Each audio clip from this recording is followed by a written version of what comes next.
We are continuing our discussion of World War II and the atomic bombs used against Japan.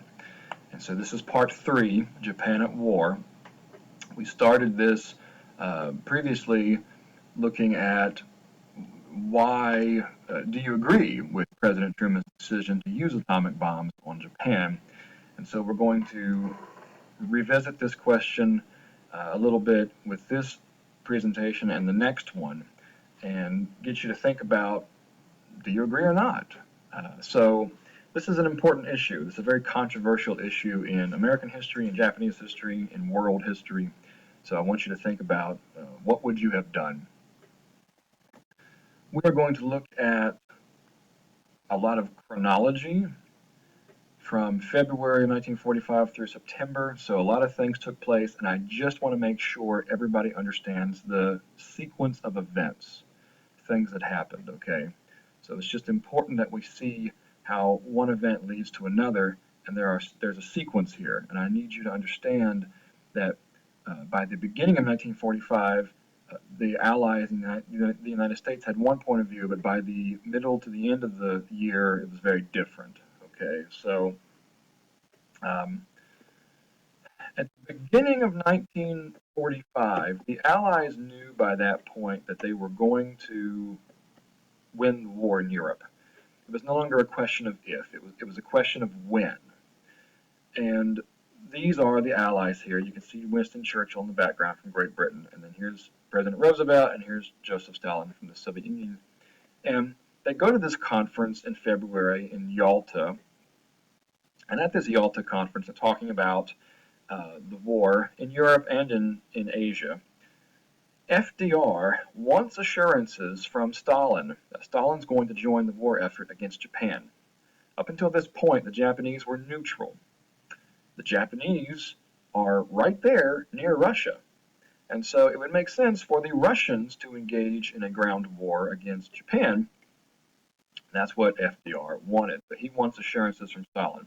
Stalin says he will. Stalin agrees to help the Allies, but only after finishing off the European theater of war, and finishing off the Germans. So that's taking place in February. This turned out to be one of FDR's last official acts as the United States president, because then he died. So by April the 11th, the president is dead. You see this New York Times headline, President Roosevelt is dead. And April 12th, Harry Truman becomes president. It's really important to understand that even though in this background photograph you see FDR here, you see Truman there, even though they're smiling and having a good time, these two men were not close. And President Roosevelt did not include Truman in really any of the major discussions about the war and what to do. So Truman becomes president on April the 12th, and the very next day, Truman's he's getting a military briefing. He's the commander-in-chief. He's getting a military briefing about the wars in Europe and Asia. He's being told by his military commanders that the war in Europe can be over within about 6 months, and the war in Japan about 18 months. So he's just learning all this for the first time, and it's very overwhelming information, but he's the president now, and he has to get up to speed. This is April the 12th, and then the briefing's April the 13th. By the end of the month, that whole situation changes, because April the 30th, Adolf Hitler commits suicide. And within the next week, through May 6th and May 7th, the war in Europe is over. Truman was told this would take maybe 6 months, and it didn't even take 1 month.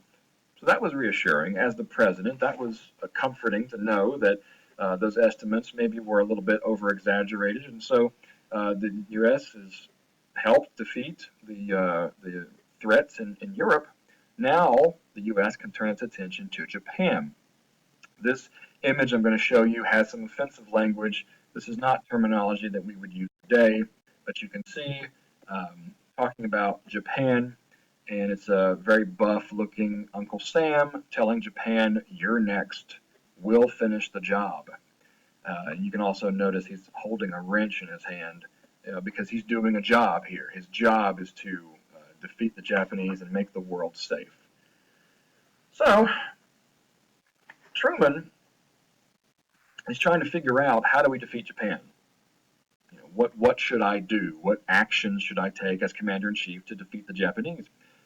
Remember, Truman and FDR weren't close. They were not close. Truman did not even know the U.S. was developing atomic weapons. So he's in office, he's the president, he gets this letter from Henry Stimson, who's Secretary of War. So here's Truman here, and here's Stimson over here. We don't have a Secretary of War anymore, it's called Secretary of Defense.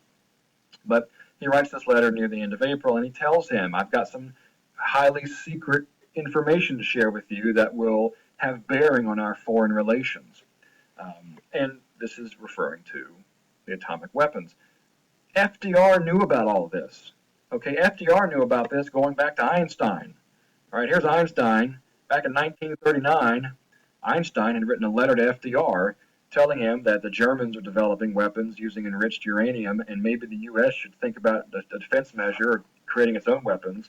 FDR knew about this. FDR even said privately, when a bomb is finally available, it might perhaps, after mature consideration, be used against the Japanese, who should be warned that this bombardment will be repeated until they surrender. FDR knew about this. He learned from Einstein.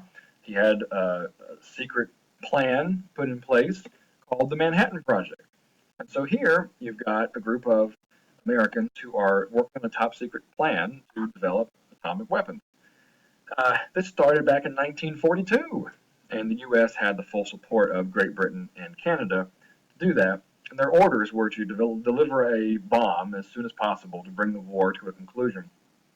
At that time, in 1945, this weapon cost $1.89 billion. If you try to translate that into today's currency, it would be closer to $25 billion. That's how much money the U.S. had used of taxpayer dollars to develop this weapon. And the U.S. is developing it, doesn't have this weapon when we come to May and June. So we have these two reports. And the first one's in May, the report of the Interim Committee on the Military Use of the Bomb. It's important to notice these are military officials, for the most part, who are making this decision, making this report. And the second report is the Frank Committee on the social and political implications of a demonstration of the bomb for a non-combat demonstration. First one's in May. What discussions did this committee have about using the atomic bomb, and what stands out to you as the most significant aspect of this report? The following month, you have the Frank Committee giving a report. How does this report compare to the previous one from the month before? And do you think a demonstration of the bomb would have convinced Japan to surrender? This is taking place in the summer of 1945. And it's really important to try to get our heads inside of Truman's decision-making process. So just to give some background here, by this point in the summer of 45, Truman has been in power only for a few months, but since he was elected vice president, the United States had been involved in the Battle of Leyte Gulf. This was back in October and November of 1944, and the Japanese were using kamikaze pilots at that time.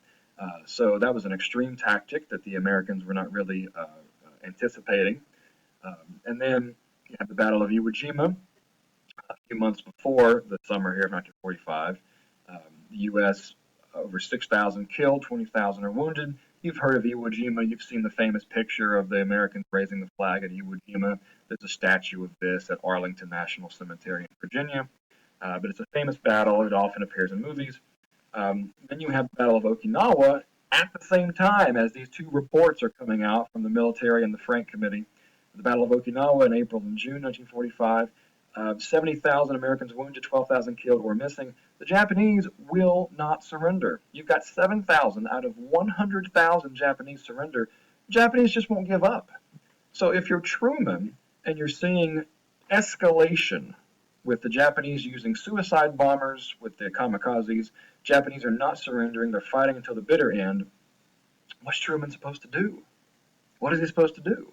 The U.S. began firebombing major cities around this time. They bombed Tokyo, the capital of Japan. They killed over 100,000 people there.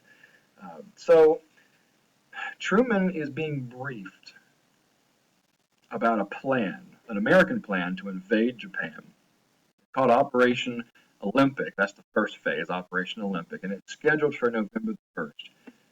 The military estimated that the American casualties would be somewhere between, on the low end, 130,000, on the top end, 220,000. This is huge. This is what Truman is facing by the summer of 1945. He's not sure what to do with the Japanese.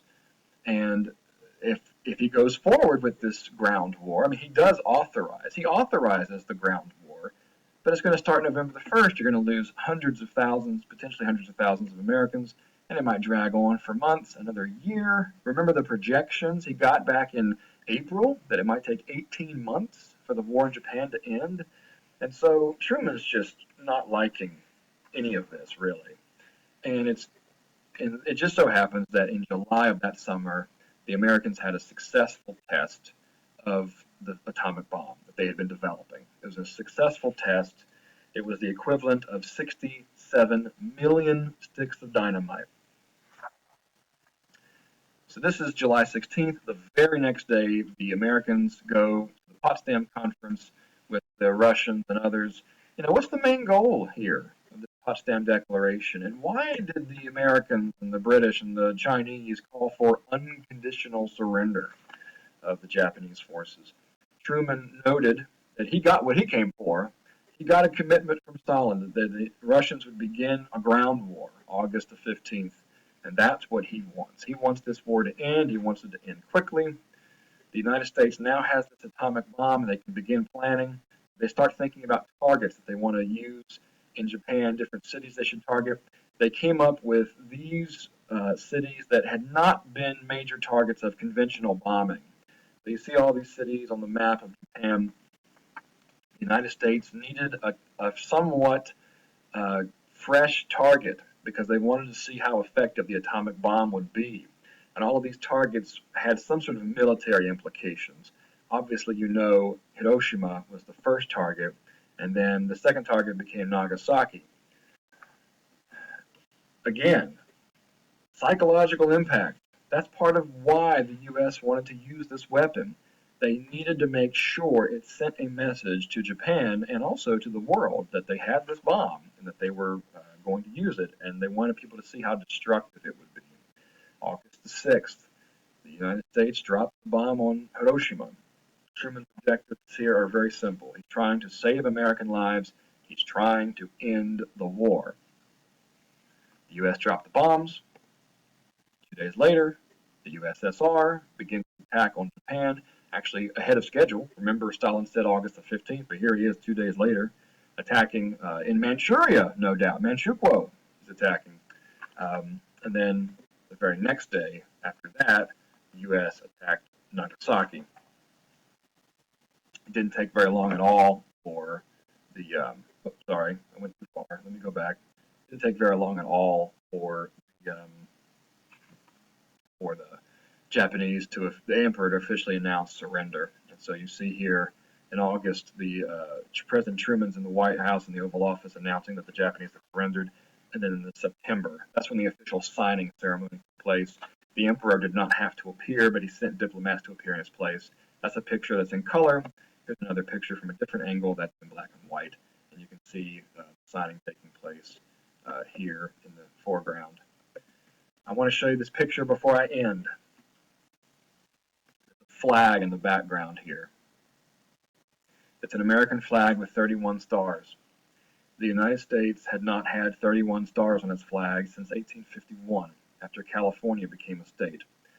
This flag is the same flag that Commodore Matthew Perry brought with him when he arrived in Tokyo Bay in 1853. And here it is again, when the United States is forcing Japan to sign documents to surrender. We've looked a lot at this issue from a top-down point of view, from high-ranking diplomats. Next time, we're going to look at it from the point of view of the Japanese victims. So that's all I've got, ladies and gentlemen. Have a great day, and I will see you all next time.